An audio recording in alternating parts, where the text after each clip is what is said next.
Yeah, the summer had some big hits and some big bombs. We're not going down without a fight.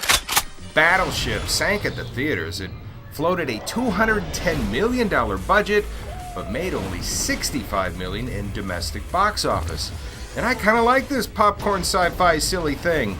And I'm not going to blame the director, the very likable, talented McAllister College graduate, Peter Berg. I'm very connected to Minnesota. I sort of think I might be related to every Jew in Minnesota. Well, not even Tom Cruise could save director Adam Shankman's musical Rock of Ages. With a budget of $75 million, the movie only made $38 so far. Maybe he needs to spend more time with his Minnesota friends. Jews and sweets. That's your new musical. Jews and sweets. 5, 6, 7, 8. It's like Guys and Dolls. But, Minnesota. He's coming.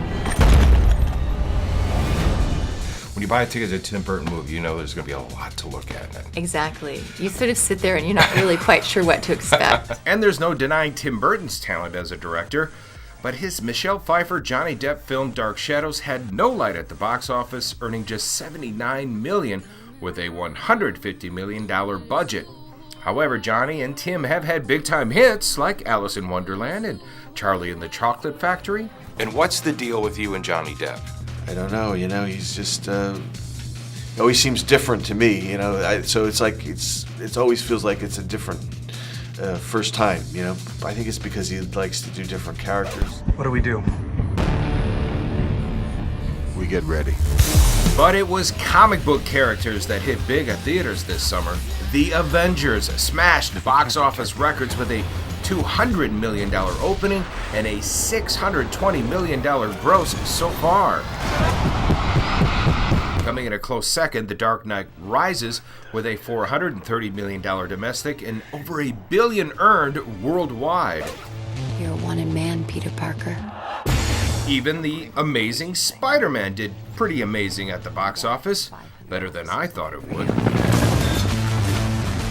Andrew Garfield takes over for Tobey Maguire in this reboot. I've been a fan of this character since I was 3 years old, and now I get to step into his shoes. And finally, maybe my favorite summer movie, Wes Anderson's quirky coming-of-age summer camp romance, Moonrise Kingdom.